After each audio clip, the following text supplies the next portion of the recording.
TalkRadio.com, Hing.fm, and UpSnap Mobile. Contact Talk Radio. Welcome to Transformations with Tara Sutphen. Tara Sutphen is the author of Blame It on Your Past Lives, Soul Agreements, and the Abenda Chronicles. Grammy-nominated audios, videos, and MP3 series. You can find these MP3 series now at tarainsight.com. Welcome to Transformations with Tara Sutphen. And my guest today is RC Sutphen. Wow. Okay. RC Matheson. Yeah. And he is one of our dearest friends.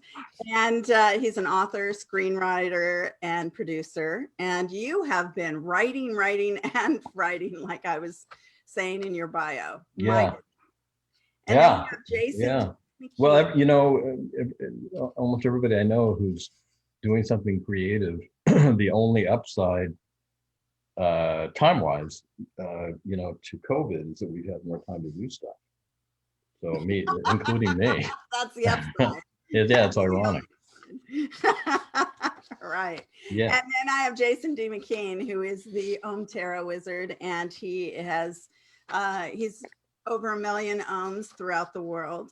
Oh. Thank you, Jason, for being on the show as well. Absolutely. I wouldn't miss it. Right. And gosh, RC, I mean, you were just in GQ magazine. You have. Yeah. Oh, I was just getting my iced coffee. And, you know, you've been, writing for all these really amazing projects. I'm excited. Yeah, it's also, you know, with COVID, the movie business and the TV business has been affected. Production has been affected. So, you know, I've been doing things, getting ready for the return. And it's, you know, with the vaccines, I think things are slowly getting back to what it's not quite normal, but it's better, you know. Yeah, we hope so, for sure. Oh, yeah, no kidding. No kidding. So, you eat your iced coffee with a spoon? Is it that thick?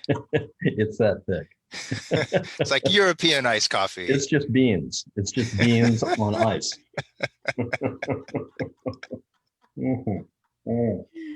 Right. One of the projects, by the way, that I'm in the midst of involves Jason, right. Which is a Zoom production of something that I wrote. I can't mention the title, but can I mention it? No, you cannot mention it. Oh my God. Jeez. See your heart go. Yeah. So Jason's been doing some acting and doing it really well, by the way. Thank you for that. Is it been the beard acting or is it Jason? Yeah, it's just the beard. Like, hello. It's just the beard. Yeah. We don't even know who it's attached to. But people are, you know, I think that beard could get nominated. You know. For what? Just, you know, best beard performance.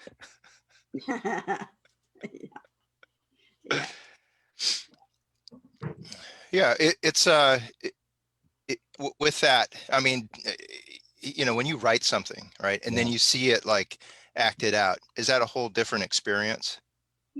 Oh yeah, it's always a different experience because you know, if you've got talented actors, you can detect nuances that, you know, they can reveal nuances, I should say, that you may not have even been aware of consciously. Because I think with, you know, good acting, it almost kind of reveals like the unconscious stuff in some cases, so you can see it more clearly, you know, and it just gives you a whole other relationship to what you've done.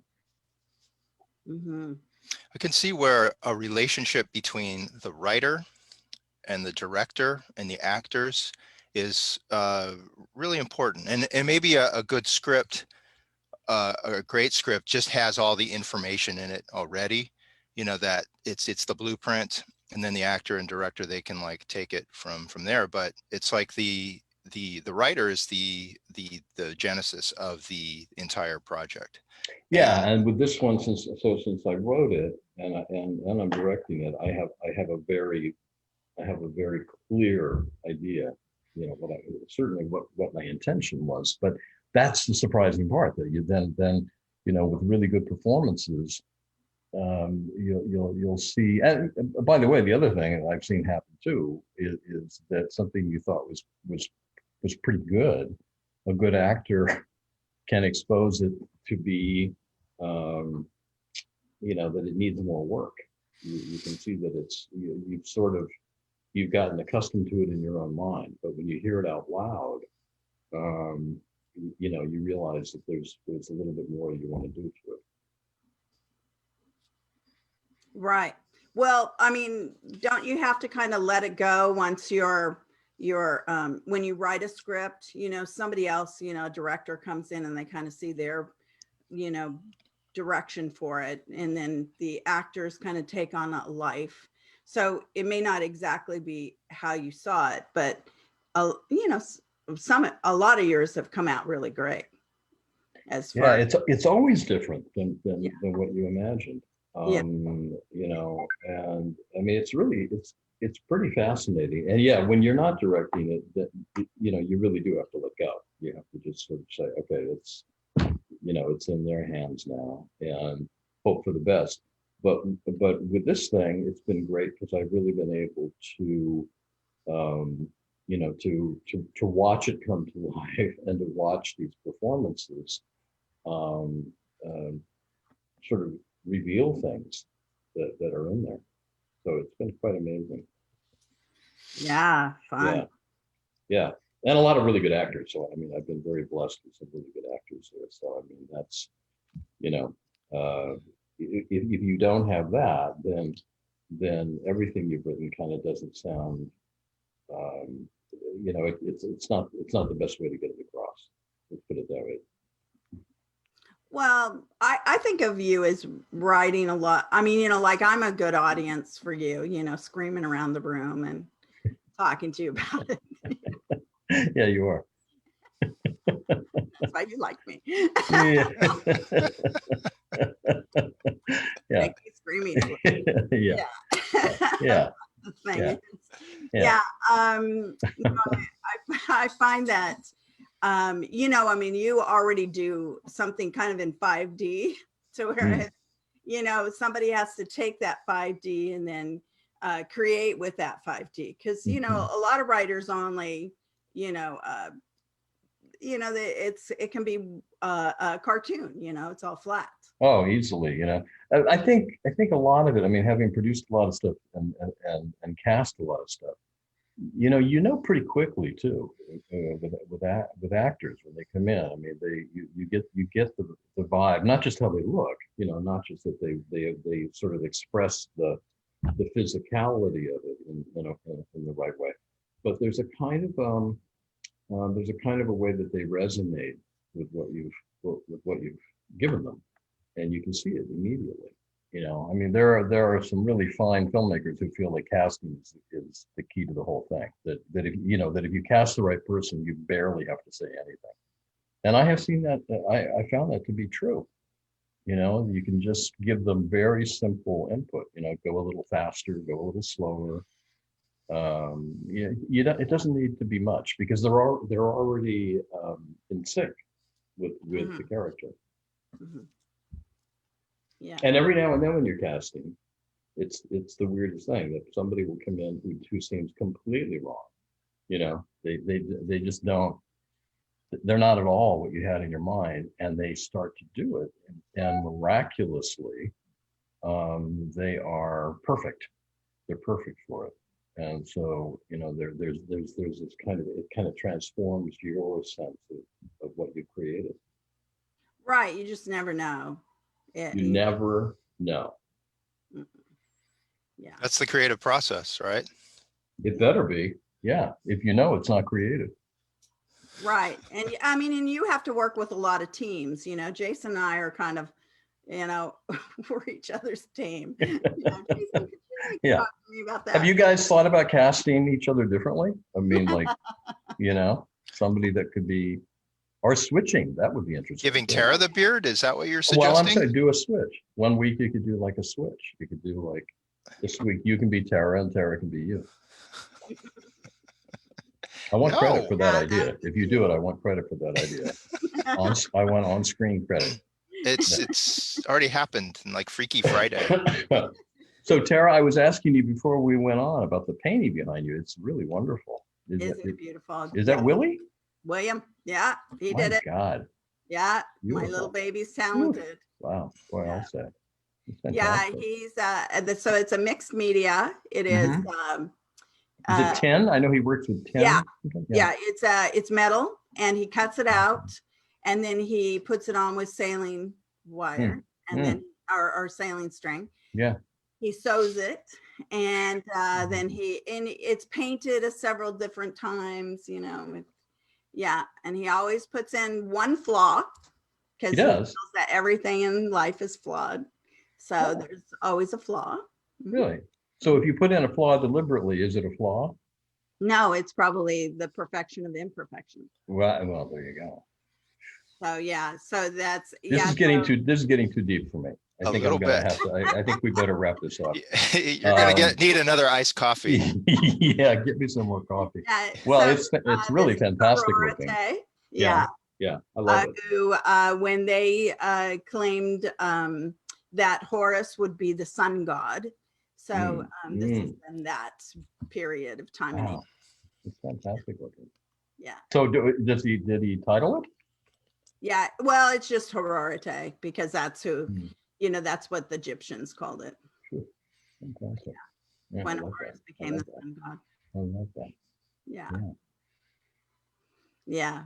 Well, we're always facilitating Willie somewhere. You with the egg chair and. Yeah, that egg chair keeps going back and forth between us. But I can remember Willie when he was a little kid, and he was very imaginative and original in the way he looked at things, So I mean, it seems inevitable that he was going to head on a path. Yeah. I remember when they were that him and Sean came to talk to us about how they'd like to run with the bulls in Spain. When they were little? Yeah, well, they were like 16 or 17. And I remember you being at the table and asking them questions like this. Really, you want to do that? Yeah, that was pretty fun. Yeah. Do you know the word transfusion? No, it doesn't look fun. Did they ever end up doing that? I don't even know. Did they do it? No. Oh my God. No, it's something I didn't. It's funny whenever. It's not funny, but it's bizarre that whenever every year when it happens, somebody gets gored. Well, and they're always shocked by it. Well, horses, when horses, they don't want to step on you no matter what. So if you're laying on the ground, they're going to jump over you. They're going to try to not hit you. So whereas bulls and cows, they don't raise their legs like that. So they just well, and also the way they shuttle them down this narrow street. I mean, it's all designed to stress them out, right? Oh yeah. Yeah, but it's always some guy that's got a horn sticking out of his chest, and he's like, "How did this happen?" And it's like, well, you should have stayed at home. You should have stayed at home. Yeah, watched it on TV. You should have watched it on TV. Yeah. Right. But it's like this. Yeah. It's this ritual of like becoming a man, right? It's like certain cultures have their methods of like just kind of just putting you out there and say, okay, you do this and you're a man now. Yeah. I'm trying to think if we actually have that. I mean, if you're into athletics, I think there's always a dimension of that in athletics, that you have to be stoic with injuries, and you have to always rise to the occasion no matter what. And, it's always a crucible in a kind of a way. But without athletics, I'm trying to think back if there was anything that, that you went through or that I went through that would qualify. all the years we've known each other. Yeah. Yeah, I know. yeah, maybe. Yeah, yeah. No, I It's don't just even wanna it's just get started on socializing with treadmill. people. It's just knowing the people that we know. That's a Right. crucible. Yeah. I think there's passages though that are individual passages. It's like Mm, moments where we can look to conquer fear within ourselves. yeah, yeah, But on yeah. an individual basis, it's not always like the group Right. effort or the where you're in a mob of of like this insanity, like a Running bull with run. the bulls, though. Like you and I could chase you. Or you could chase me. We could do sort of our more, small Yeah, with like group a little model. horn headset. I There, would like, do I would do that for you. Oh, talking Paper about mache. I'm not going to use real horns. I don't want to harm you, but I want to help you to evolve to a level of bravery. I was looking for a picture Yeah. yesterday of you and saw the picture of you and Jason. Gosh, it's back What in were we doing? early Something, right? 90s. We're always doing something. We're doing Halloween and you have Oh, yeah. It was Oh, that's right. hilarious. I did. I had devil horns. Yeah. That Yeah. was up in, But you're what? just I remember there, that being in Topanga. I think it was in Topanga Canyon. And I think the next week, my house burned down, as I recall. Oh That yeah. was the timetable. And we just gotten, maybe we just got back from Kona, all of us, right? All of us. Yeah. Yeah. It's like from everything Hawaii. was happening. Talk about a crucible. Yeah. Oh, there you go. A lot of things happen fast. I don't. Yeah, maybe. Maybe it was at Halloween. I don't remember. Yeah, because it was goddesses and yeah. Must It be was actually on Big Rock. And demons. Or Oh, was it Big Rock? something. Yeah. It was maybe Kara's house, maybe. Yeah. Karen. Yeah. It was Big Rock. Yeah. That's the last time I ever wore horns like that. So savor it. Goddesses. We were goddesses, and you guys were the Greek gods or something. Yeah. Yeah. I was like a Harley Davidson man, I think. Yeah, Mhm. you look kind of like. Yeah, I didn't know where the myth went with you.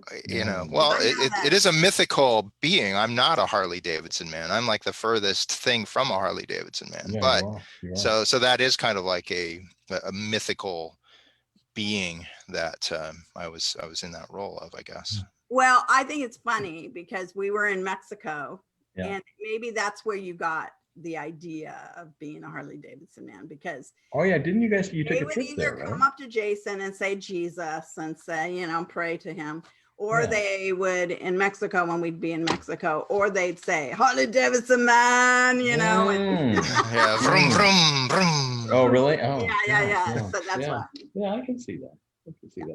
Well, you also you get there's well-known people in the world that you resemble, and you've been mistaken for those people too. Oh yeah, it's been so funny. Yeah, Right, like Carol Those are Channing. great moments. Yeah, particularly Carol Channing. Carol Yeah. Channing, Bert Convey. Bert Convey. Didn't I give you that cup that you're drinking out of? You see, What, this cup here? Yeah. Oh, I love that cup. Hey, quit looking at me. Hey, Quit hey, looking at me. Hey. Yes, you did. Okay. Yeah, you want it back? Is that Kind of. is just a loner? I want it back. Well, mine was in the shop, so well, I use it a lot. My Harley is in the shop, and when I get it back, I'll like come over and give you your cup back. Okay. Okay.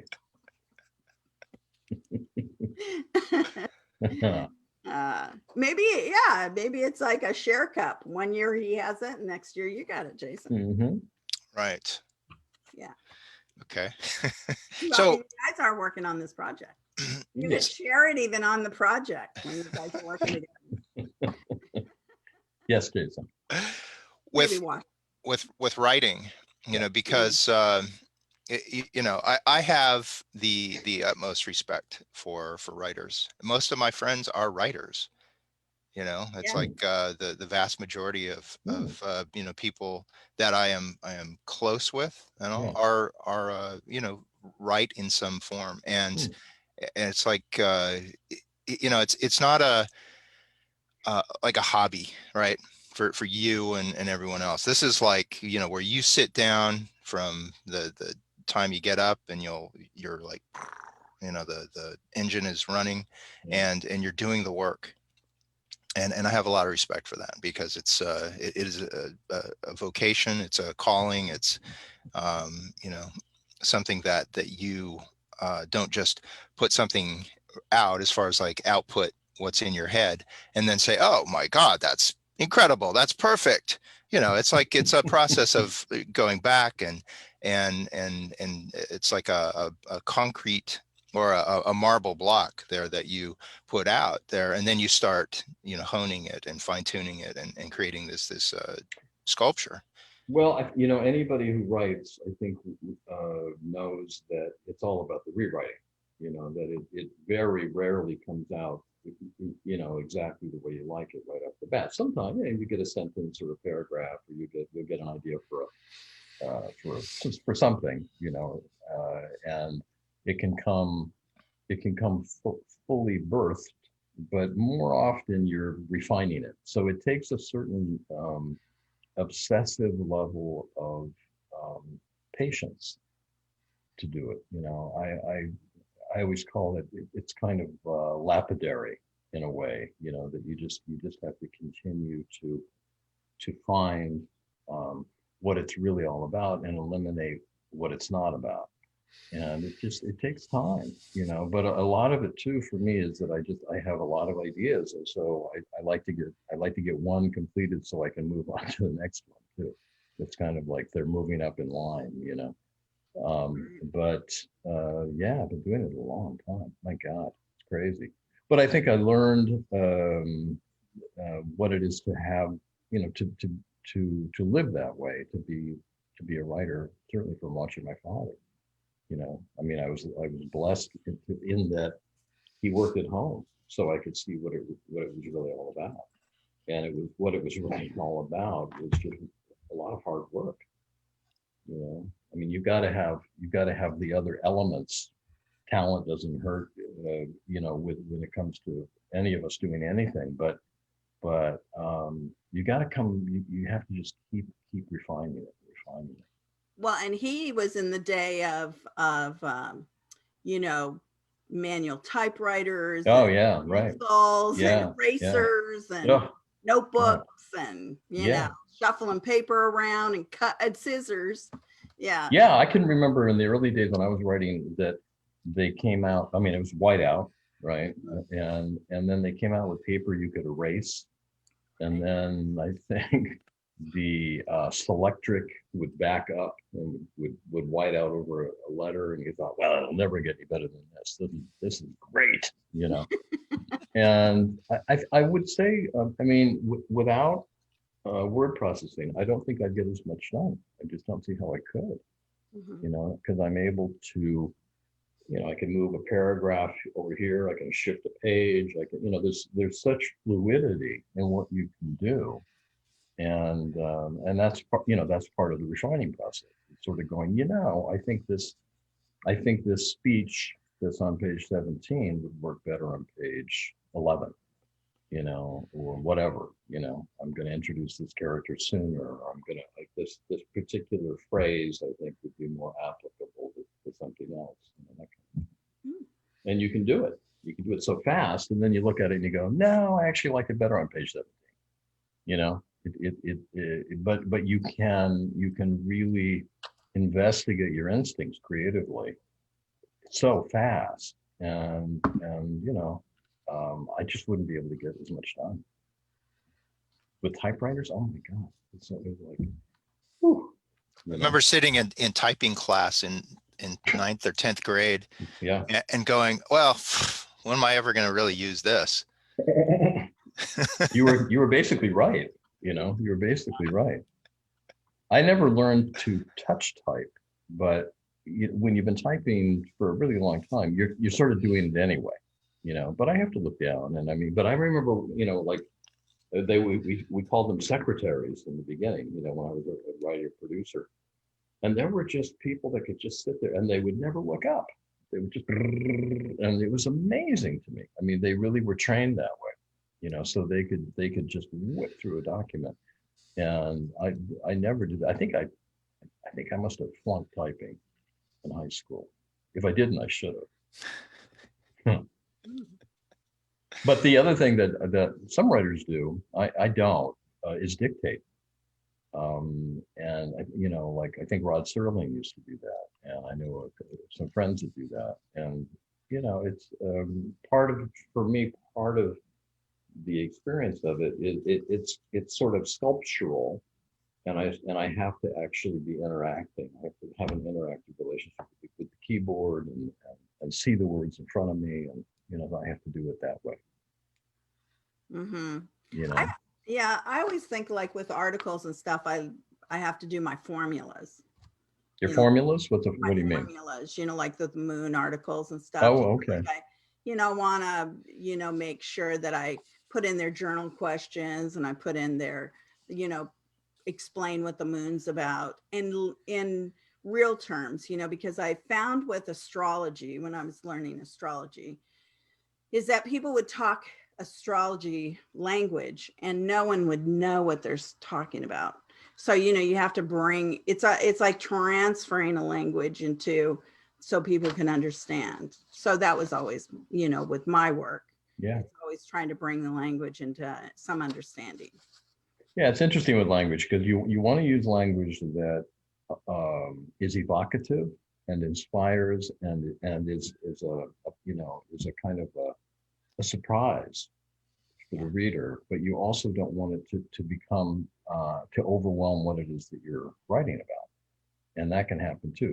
You can over poeticize something, or you can over stylize something, and just because there's an interesting word choice or an interesting structure for a sentence, it doesn't mean that it's going to invite the reader more deeply into it. It could potentially do the opposite. So it's a very interesting instinctive tightrope when you're working with language. Right. And you're somebody who understands language to a really deep level, to whereas mine is, I always feel is, well, they were my hobbies that turned into a job. And, and then I started writing about it so that I could share with everyone else what I felt was going on. Yeah.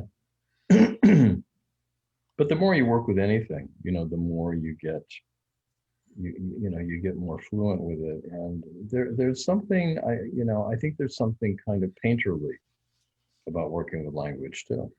And as with painting, you could put in a beautiful color that would distract from the image. It would be too much. It would intrude, even though it would be valid unto itself. So it's finding the things that are distinctive, that are not intrusive to the overall effect. Mm-hmm. Yeah, interesting. That's yeah. That's the same thing with music. I mean, you guys know I'm a drummer, and Jason and I've done. What? You're just. Oh, wow. I'm just finding this out about you. Yeah. Oh my God. So we've done a couple of albums together and stuff like that, and we've played together a lot over the years. And one of the things that every drummer, there's two things that every drummer struggles with. One is time, is making sure that your time doesn't in any way waver, because it's really easy to do that. Some people have perfect time, but it's very rare. It's really like they are just born with this perfect, precise clock, and it's quite remarkable. Most drummers don't have that. And then the other thing is that you don't want to be too busy. You don't want to throw in fills just because you can throw in a fill. You don't want to do some kind of eccentric beat just because it's cool to do that. But you also don't want to just be keeping the beat. You don't want to just be a metronome. So it's the same thing. It's the same idea that you want to do things that are memorable and that are original, but not at the cost of the song. And not to distract from the heart of what the song is. I know. Yeah, it's interesting, because in my head, all I can hear is Inagata Davida. That may be a whole other issue. but I mean, the Yeah. drumming in that is Yeah, just yeah. incredible. Yeah, it might be like a CAT scan. Maybe you might get a CAT scan or something. Yeah. But Yeah. yeah. So it's interesting. Yeah. The drumming, because drumming is so tribal and it's so. It is. It's fascinating. And, I've done a bunch of drum circles. I'm sure you guys have too, No, And no, is that true? No. No, haven't you done a lot of them? drum circles? Yeah. Have you ever done one? I'm not a drummer. But I mean, you know what a drum is, Yeah, right? but haven't you done a drum circle? He must have done a drum circle. I don't know that no, it's not really something that is on my radar to do. Is drum You've never done a circles. drum circle? I may have I think we're seen done. one. I think we're done here. I may have been on like the Venice boardwalk and seen like people like doing Well, it. here's what's interesting about a drum circle. I've done a number of them, and what's interesting is that there's, I mean, rarely are there more than one or two actual drummers that are, or maybe even one that are in a drum circle. Everybody else is just kind of going with it, but it shifts. The pulse of it shifts, and it can shift in ways that are almost undetectable. It's like there's like the wind comes up and ruffles the leaves and you didn't even notice it. And it's this strange kind of living thing. It's almost like audible consciousness. And it comes from, I think, from deep within like the neurology of people, because, they don't know what they're doing. They're not, maybe they're imitating a beat they've heard, or maybe they're deliberately changing something, but it's all kind of, it's all just so improvised. But you can then other people respond to it, and it shifts, and it's a very interesting experience. It's very soothing too. Mhm. Yeah. Okay, well, you have me sold. The next I one that remember comes seeing up, I saw I'll a go drum to it. circle, I think We should have one around my bonfire. you know what? I've seen drum circles with 4 people, and I've seen drum circles with 100 people. And they behave the same way. They evolve with no particular signaling from one participant to another. Yeah, interesting. Yeah, it is interesting. Yeah. No, we should do it sometime, Dave. Mhm. Do you feel that that it's part of like when it's a group like that, like it's a I mean, I want to call it like a hypnosis, but it's when everyone kind of gets into this this synchronization there, and there's you're creating like this energy, this wave of energy, when everyone is like kind of in the same pattern, the same rhythm, and they're like they're connecting and creating something that is palpable. Yeah, for sure. I mean, and it is a synchronicity. And what makes it so fascinating is that if one person makes a slight adjustment, it is felt by all. That it begins to be not mirrored in an exact way, but as adjustments are made to accommodate a new, a new cadence, and that the whole thing begins to shift around. And I think the reason people love it so much, I mean, it feels good to do it physically and feel like you're contributing and you're part of something, but it's also, each person gets a moment, I think, without even realizing it, to reflect their own unconscious. Right. There's a whole place over in the San Fernando Valley. It's the Remo Drum Factory, and they do drum circles there. And they've got a zillion kinds of percussion instruments. They've got everything you can think of, quintos and congas and bongos, blah, blah, blah, everything you can think of. They've got the biggest drum I've ever seen. I think it's like a 20-foot diameter. It's Wow. massive drum. It's massive. It's like Wow. and it's mounted horizontally, or vertically rather, so that you can go up and it's like Sounds this like big an outing. Jason and I need to go. Oh, it's fantastic. time I you mean, go. I've been to a couple events at it, and you can they make it available. You can rent it for whatever, and You can rent the 20-foot drum. it's right in there. Nice. It comes with it. Yeah. If they're still in You're business, laying on it.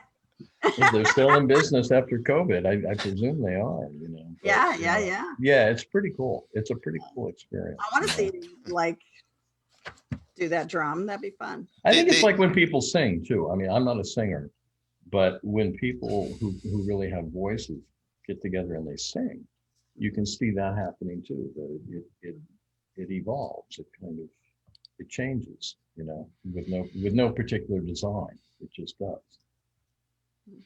I think that's what got me into music, actually, is like when I was 16, it's like getting together with other like singers, like, and just getting together, that act of getting together and just singing songs and all. It created like a totally different energy for me that felt like productive, and it felt instant. Like before then I was like painting and I was making movies and things, and these were like you had to like plan out, you had to have your pre-production, you had to like do a lot of work on that. And when you got together and sang songs and all, it was an instantaneous gratification and an energy. Well, so much of, I can see that. I mean, I wish I had a voice I could do that with. It strikes me that, in life we are together as a community of people, but we're also apart. We're separate. We are satellites within a community, unto ourselves. And there are only rare things where you all come together to do something simultaneously, where there are no walls. And it's profound. It's profound. It's more profound than you would think it would be. So I think that's the depth that catches you off guard with the drum circle.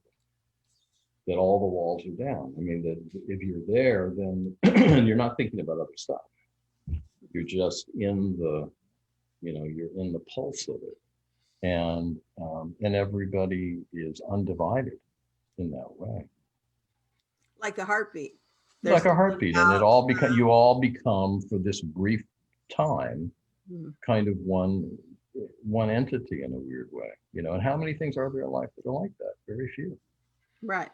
So it's like being at one, maybe the embryo of the earth. Yeah. The mother Gaia. Yeah. Yeah. Yeah, they're cool. They're surprisingly, they're surprisingly personal too. I mean, even though you're working with a group of other people, you feel this personal contribution that's quite deep. And you don't have to be good at it. That's the other thing that's great about it, is that it's not like you have to be a drummer. I mean, just like boom. Yeah. Boom, boom. You just add your own voice. Absolutely. To it. That's all you got to do. And that's all some people do, or they'll do, cowbell, Christopher Walken stuff, or they'll do claves, whatever. And that's what's so cool about that place over there, the Remo Center, is that they've got all the percussion. Tons of musical instruments at the Vortex. Oh, do you? Okay, well, there you go. Yeah. People love them too. People love there's a sensuality to it too, that you're interacting with something, you're interacting with something. You're feeling it, and it's coming out of your body. You're releasing something. You're creating form from something that's flowing through you. That's, it's remarkable.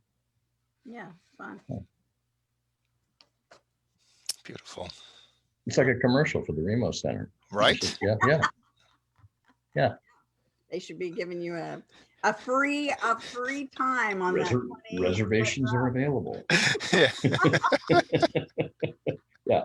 Well, it's nice. It's nice that, we can be in reverence of things that used to be open that are open now again. Yay. I used to watch I used to watch my mother and my sisters and whoever else was there, like when they were preparing Thanksgiving. And at the Remo Center? Yeah. On the big, And they were in flow. They were in flow together. They were, it was like it was all one thing in a way, that they were all working together. So those are very precious ways to interact with one another. Mm-hmm.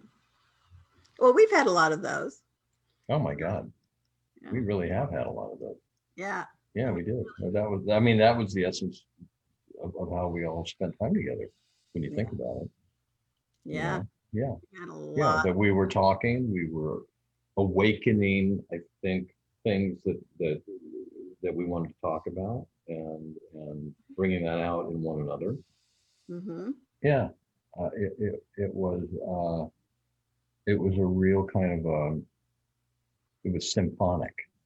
Mm-hmm. It Yeah. was. And very safe, you know. Mhm. I mean, I think you always made a very safe environment too. That's the other thing. You got to feel safe, Thank you. right? So like whether it's a drum circle or you're making gravy, you got to feel that you're not being judged. And by the way, not at the same time. That doesn't work. I've No. seen that happen. That's a disaster. A I'll make gravy this circle? while you guys A drum. gravy circle. Yeah. No, yeah, I did. I attended a gravy circle. That was once was enough. Yeah, we've had some great. Yeah. I mean, we can out of the really battles of our life, we have really Akashic records someday in our past lives. It would be like, oh yeah, I remember when we had a lot of fun. Well, I remember I was having, I think it was a birthday party at my house. The house that burned down, right? Yeah. And I remember my friend Paul came over, Mhm. and I think you guys were there. I know Jason, that you were there. Some other people were there, and we were doing what we always did, just hanging and talking, And I remember, and Paul called me a couple of days later, and he said, I just don't go to places like that where people are just sitting around and really talking about things and comparing notes about everything from the minor to the cosmic, and he was very struck by that, but that was really just sort of the norm for us. Yeah. Not that we were trying to be deep. We weren't trying to be anything. Yeah, we weren't trying to be anything. We were, I think, interested in a lot of different things and interested to hear what one another thought and felt about those things. Right. Yeah. No, it's important. It's important to create that in life. Yeah. Yeah. And we were drinking pretty heavy. Yeah. Yeah. And I think COVID, a lot this lockdown time has really been hard on a lot of people from that standpoint, but life was going too fast. Yeah, I mean, Together. it seems like it has revealed both the folly of how we were living with these sort of paradigms of having to commute to here and do that and get stuck in traffic and just the rituals that were so embedded in how we got things done. And now because of being forced to be at home and because of what we're doing right now, Zoom, it's made a big difference. And then the other thing that it seems to me it's revealed is how much we need to be around one another. That we took that for granted, all of us. We all took it for granted because we were around one another, at work or wherever. It was nothing special. It was just part of the life. But when it was completely taken away, you realize that it was the key to life. Yeah. And what matters, is truly what matters. Yeah. I know that, you and I, we stay home a lot to do our work, but Jason was stuck in traffic probably a lot. Yeah. Doing a lot of running around. Yeah. Well, Yeah. I mean, I was so happy that you were meeting people because, Jason had been behind the curtain for so many years. Yeah. And then, was out and about meeting people. And I did really love that. And you're still meeting people, but it's giving you a chance to really hone your career now to whereas the Japanese sessions, isn't that just well, yeah. And look, Jason's always been so intuitive and so in sync with people and so insightful and I think whether it's up close live or through the miracle of Zoom technology, he's able to reach right in and hear and listen, and so he's really in sync. He's in sync with himself and in sync with other people. And Yeah. I still, but that cup, I will be coming for that cup. Come and get it. Come and get it. Oh, you can't. It's mine. Oh, It's you can't. mine. You can't leave your home, can you? Because it's COVID. So you can't come and get my cup. Jason didn't see that. The Yeah. licking of the cup.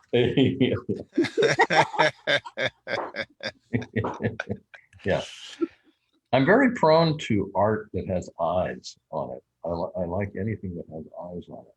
I realize a lot of the things that I've collected over the years have that. Yeah. Yeah. Well, I used to always give you heads, you know.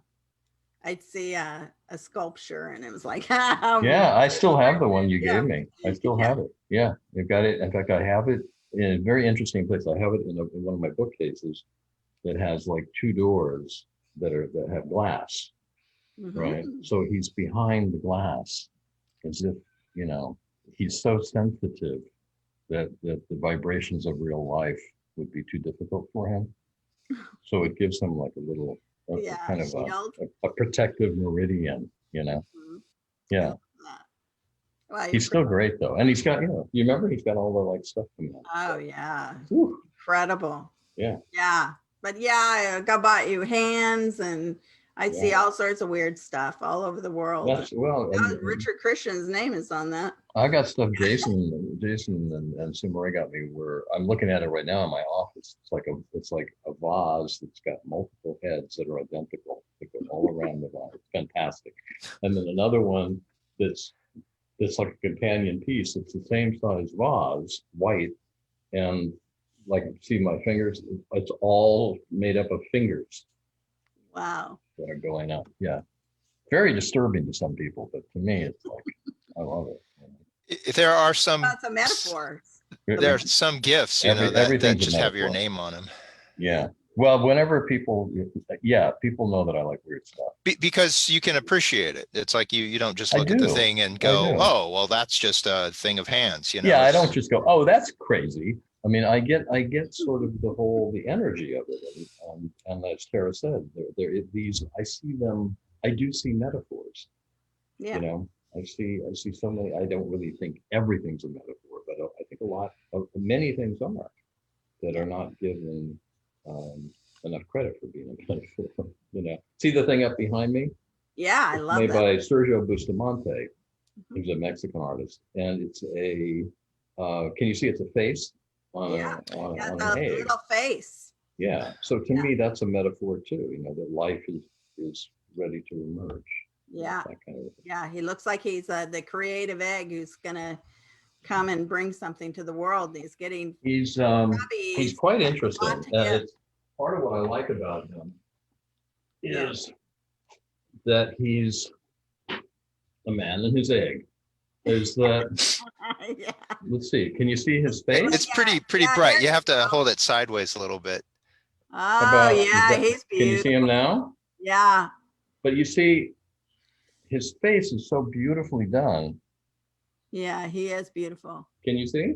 Yeah. Yeah, that's better. Yeah. Wait, which one is you? Which one is the egg? That's what I mean. That's how incredible it is, you know. Right. He's gonna birth ideas. Yeah, exactly. Sergio Bustamante. Okay. I think he's like a fragile one. He needs to be behind glass too. Yes. I think we all need to be behind glass now and then. Now and then. Yes. Yeah. What you were saying about metaphor and seeing life as metaphor, is that why you're a writer? Or is it because you're a writer, you see the metaphor, and then you look to lay it down on a paper for others? I see. You know what? It happens both ways, but I think the genesis of it was the way I was raised.